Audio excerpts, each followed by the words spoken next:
नमस्ते, नमस्ते, नमस्ते। Welcome back to the unfolding play. आज मैं और बटर जो है चल नहीं रहे हैं। फिलहाल हम लोग रेस्ट पे हैं। बटर को तो आप देख ही सकते हो, पीछे मैडम एकदम मस्त अपने बेड पे जाके सो रही हैं। पर हम आज रेस्ट डे पे हैं, इसका मतलब ये नहीं है कि हम लोग आज व्लॉग ना निकालें। मैं और बटर फाइनली 423 दिन के बाद, लगभग 1 साल 2 महीना चलने के बाद रामेश्वरम आ पहुंचे हैं।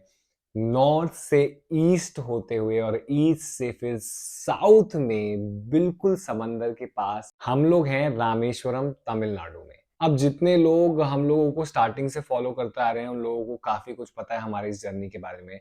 पर जिन लोगों ने हम लोगों को रिसेंटली फॉलो करना चालू किया है, मैं उन लोगों को बता देना चाहता हूँ कि क्यों हम लोग रामेश्वरम आए हैं और हमारी इस वॉक का रामेश्वरम इतना मेन पार्ट क्यों है। ये जो हमारी ऑल इंडिया वॉक है, या इंडिया की लॉन्गेस्ट वॉक बोल सकते हैं, जो मैं और बटर एक बेस्ट डुओ, आज तक कभी हिस्ट्री में ऐसा नहीं हुआ है कि एक इंसान और एक कुत्ते ने इंडिया की इतनी लंबी वॉक एक साथ ली हो। एटलीस्ट रिकॉर्डेड नहीं है, अगर हुआ भी हुआ है तो वो इन रिकॉर्ड नहीं है। तो मैं और बटर वो पहली जोड़ी है जो ऑन रिकॉर्ड ये सब करने वाली है। और हमारी इस जर्नी के मेजर पार्ट्स तो काफी हैं, पर जिसमें से 4 आउटलाइनिंग मेजर पार्ट है जिसपे वॉक ऑलमोस्ट पूरी की पूरी डिपेंड करती है, वो है भारत के 4 धाम। और जब मैं 4 धाम की बात करता हूं तो आधे से ज्यादा लोगों को यही कंफ्यूजन रहती है कि 4 धाम जो है वो उत्तराखंड के गंगोत्री, जमुनोत्री, केदारनाथ और बद्रीनाथ है। जबकि ऐसा बिल्कुल भी नहीं है। गंगोत्री, जमुनोत्री और केदारनाथ जो हैं वो उत्तराखंड के अपने बनाए हुए धाम हैं। वो इंडिया के 4 धामों में से नहीं आते हैं। उसका एक मेजर रीजन ये भी है कि पहली चीज तो कि केदारनाथ जो है वो एक्चुअली में एक ज्योतिर्लिंग है। 12 ज्योतिर्लिंग में से एक ज्योतिर्लिंग जो है वो केदारनाथ है, और वो इसीलिए भारत के 4 धामों में नहीं बल्कि भारत के 12 ज्योतिर्लिंगों में आती है। और गंगोत्री और जमुनोत्री जो है वो एक्चुअली में यमुना और भागीरथ का स्तोत्र है। अब बात करें 4 धाम की, तो भारत के जो 4 धाम है जो मैं और बटर कवर कर रहे हैं, अगर एक ऑर्डर में हम लोग देखें तो उसमें से सबसे पहले बद्रीनाथ आते हैं, जो एक्चुअली में सतयुग को दर्शाते हैं। उसके बाद त्रेता युग को दर्शाते हुए रामेश्वरम दूसरे नंबर पे आते हैं। फिर द्वापर युग को दर्शाते हुए द्वारिकाधीश गुजरात में जो धाम है वो तीसरे नंबर पे आते हैं। फिर लास्ट चौथे नंबर पे ओडिशा के जगन्नाथ पुरी जो हैं वो कलयुग को दर्शाते हैं। पर हम लोग ये यात्रा जो है वो युगों के ऑर्डर में नहीं कर रहे हैं, हम लोग अपनी एक मैप के आउटलाइन बनाए हुए रूट से कर रहे हैं। तो मैंने और बटर ने वॉक चालू करी थी बद्रीनाथ धाम से, नॉर्थ से, जिसके बाद हम लोग ईस्ट पहुंचे जगन्नाथपुरी में, और फिर जगन्नाथपुरी कंप्लीट करने के बाद मैं और बटर आ पहुंचे हैं अभी रामेश्वरम में। इसके बाद हम लोग वॉक करके द्वारिकाधीश जाएंगे वेस्ट की तरफ, और फिर वेस्ट से दोबारा हम लोग अपनी वॉक कंप्लीट करेंगे जो होगी बद्रीनाथ में। तो हमारा स्टार्टिंग और एंडिंग पॉइंट जो है वो बद्रीनाथ ही होंगे। तो अगर आप लोगों को ये 4 धाम कवर करने हैं तो आप युगों के अकॉर्डिंग भी कवर कर सकते हैं, पर फिलहाल सारी चीजें साइड रखते हुए हम लोग आज बात करने वाले हैं रामेश्वरम के बारे में। तो रामेश्वरम जो है, जैसा कि मैंने बताया कि भारत के 4 मेन धामों में से एक धाम है। और रामेश्वरम इतना मेजर क्यों है? रामेश्वरम जो है वैसे तो नारायण का धाम है, पर साथ ही साथ यहाँ महादेव की 12 ज्योतिर्लिंग में से एक ज्योतिर्लिंग भी मौजूद है। हालांकि रामेश्वरम को विष्णु नारायण का एक धाम माना जाता है, पर जब आप मंदिर के अंदर जाते हो तो आप जिनकी पूजा करते हो वो महादेव हैं। आप महादेव के जाके दर्शन करते हो शिवलिंग के, और वहीं पे उन्हें जल चढ़ाते हो। तो रामेश्वरम नारायण के 4 धाम होने के साथ साथ महादेव के 12 ज्योतिर्लिंगों में से भी एक है। रामेश्वरम की कथा कुछ ऐसी है कि त्रेता युग में जब राम जी माता सीता को लेने जा रहे थे और श्रीलंका जाने के लिए उन्हें जब समंदर पार करना था, उससे पहले राम जी ने ही ये शिवलिंग स्थापित करी थी और महादेव को जल चढ़ाया था समंदर पार करने से पहले। और यही एक रीजन है कि रामेश्वरम 4 धामों और 12 ज्योतिर्लिंग दोनों का एक मेल है।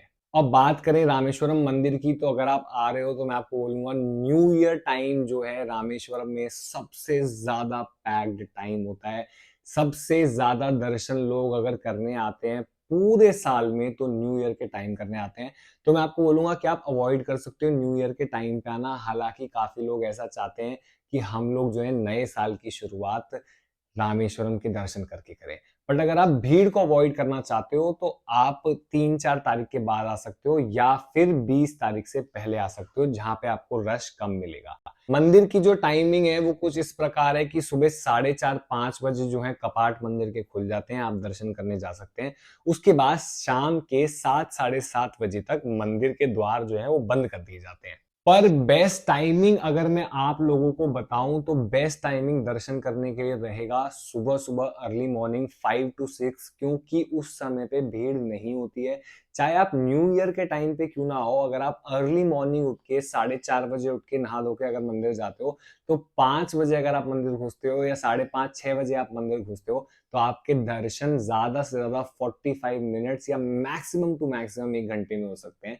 पर अगर आप 6 बजे के बाद जाते हो, जिसमें आप 7 बजे 8 बजे या दिन के किसी भी टाइम पे जाते हो, तो आपको ज्योतिर्लिंग के दर्शन करने में करीब करीब 2 से 3 घंटे से ज्यादा का समय भी लग सकता है। हालांकि रामेश्वरम की जो ज्योतिर्लिंग है वो प्रभु श्री राम ने खुद स्थापित की थी, बट इस मंदिर का जो भव्य निर्माण है और उसको जो बड़ा किया गया है वो पांड्या डायनेस्टी ने किया था करीब करीब 12वीं से 13वीं सेंचुरी में।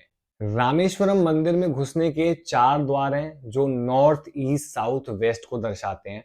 आप अगर एंटर करना चाहो तो आप किसी भी द्वार से एंटर कर सकते हो, बट आई थिंक बेस्ट तरीका होगा कि आप नॉर्थ गेट से एंटर करो, क्योंकि आप वहां पे 21 कुंडों के भी स्नान कर सकते हो, जहां पे यमुना, गंगा और बाकी सभी पवित्र नदियों का पानी मौजूद है और आप उनसे स्नान ले सकते हो। माना यह जाता है कि दर्शन करने से पहले आपको समंदर में जाके स्नान लेना होता है और समंदर में स्नान लेने के बाद आपको आना होता है 21 कुंड के स्नान लेने, जिसकी एक्चुअली में एंट्री टिकट है 25 रुपए। और जब आप वो स्नान ले लेते हो तो उसके बाद आप ज्योतिर्लिंग के दर्शन, महादेव के दर्शन करने जाते हो। अगर आपको लाइन काटनी है और जल्दी दर्शन करने हैं तो आपको 200 रुपए तक का टिकट खरीदना पड़ता है, बट अगर आप फ्री दर्शन करना चाहते हो तो उसमें करीब 1 से 1.5 घंटा लग सकता है, पर आप फ्री में भी दर्शन कर सकते हो। और अगर आप महादेव को चढ़ाने के लिए जल ला रहे हैं, स्पेशली गंगा का जल ला रहे हैं या अपनी साइड से कहीं और का जल ला रहे हैं चढ़ाने के लिए, तो मैं कहूंगा कि आप एक पंडित जी को ले लीजिए, क्योंकि वो आपकी ज्यादा हेल्प करेंगे जल चढ़ाने के लिए। नहीं तो अगर आप फ्री दर्शन कर रहे हैं या फिर 200 रुपए टिकट वाले दर्शन कर रहे हैं तो उसमें आपसे जल ले लिया जाता है पर आप चढ़ा नहीं पाते हैं। दो मंदिर की अथॉरिटीज ये मेक श्योर करती हैं कि आपका जल जो है महादेव तक पहुंच जाए और आप उसे देख सकते हैं चढ़ते हुए, पर आप खुद अपने हाथों से वो जल नहीं चढ़ा सकते। अगर आपको अपने हाथों से जल चढ़ाना है तो उसकी अलग क्रिया होती है, आप पुजारी जी से बात कर सकते हैं जो एक सर्टेन अमाउंट लेते हैं। वो कितना अमाउंट लेते हैं मुझे खुद नहीं पता है, बट एक सर्टेन अमाउंट लेते हैं, XYZ जो भी अमाउंट है आप उनको देंगे तो आप खुद ज्योतिर्लिंग पे महादेव को जल चढ़ा सकते हैं। रामेश्वरम मंदिर के आसपास आपको कई दुकानें मिलेंगी, जो खाने की, चाय की दुकान और साथ साथ आपको रुकने के होटल्स भी यहीं पे मिल जाएंगे, तो आपको कोई टेंशन लेने की जरूरत नहीं है। बट अगर आप न्यू ईयर पे आओगे तो आपको 500 या 600 रुपए का रूम भी 2000 रुपए तक का पड़ सकता है। तो इसीलिए मैं आपको बोलूंगा कि आप न्यू ईयर की टाइम पे ना आओ, और आप आओ तो न्यू ईयर से 10 दिन पहले या 10 दिन बाद आओ, ताकि प्राइजेस जो हैं वो घट जाएं, चाहे वो रूम हो और चाहे वो टैक्सी क्यों ना हो। और बात करें दर्शन की तो मैं आपको यही बोलूंगा कि लाइफ में एक बार रामेश्वरम के दर्शन करने बहुत ही ज्यादा जरूरी हैं।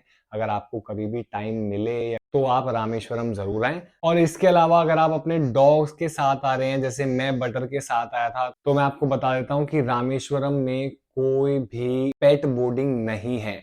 हालांकि आपको रामेश्वरम के अंदर या फिर रामेश्वरम के थोड़ा बाहर कुछ पेट फ्रेंडली होटल्स मिल जाएंगे। आप स्पेशली गूगल पे भी फोन करके पूछ सकते हो, ऐसा नहीं है कि यहाँ पे पेट फ्रेंडली होटल्स नहीं है।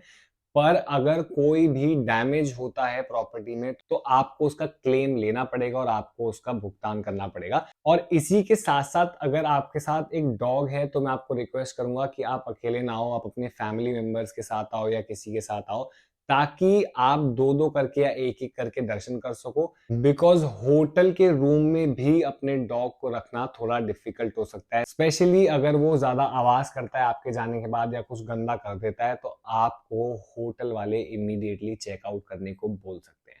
तो आप ये प्रॉब्लम फेस ना करो, तो मैं इसलिए बोलूंगा कि आप हमेशा अपने फैमिली मेंबर्स या अपने फ्रेंड्स के साथ जाओ, ताकि आप टर्न बाय टर्न दर्शन कर सको और आपका पेट जो है वो भी बाहर से ही दर्शन कर सकता है। ऑफ कोर्स किसी भी मेजर मंदिर में, चाहे वो बद्रीनाथ है, चाहे वो जगन्नाथपुरी है, रामेश्वरम है, द्वारकाधीश है, किसी भी मंदिर में कोई भी जानवर अलाउड नहीं है, पर उनको पति त्रिपावन दर्शन हो सकते हैं। जैसे जगन्नाथ जी सभी उन लोगों को जो सनातन धर्म से नहीं है, या सभी उन जानवरों को जो मंदिर में नहीं जा सकते हैं, उन्हें पति त्रिपावन दर्शन देते हैं बाहर से। तो ऐसे ही आप अपने डॉग्स को पति त्रिपावन दर्शन करा सकते हैं मंदिर के किसी भी गेट से। और अगर आपको स्पेशली एक आउटलुक चाहिए, एक मेजर आउटलुक चाहिए, तो मैं आपको बोलूंगा कि बेस्ट यही होगा कि आप नॉर्थ साइड से अपने डॉग को दर्शन कराएं। वहां का जो टेम्पल का फेस है वो ज्यादा क्लियर है। तो ये है हमारा आज का व्लॉग रामेश्वरम के बारे में। अगर आपको कोई डाउट है बुकिंग को लेके या किसी और भी चीज को लेके, तो आप मुझे कमेंट में बता सकते हो, मैं आपके डाउट्स क्लियर कर दूंगा।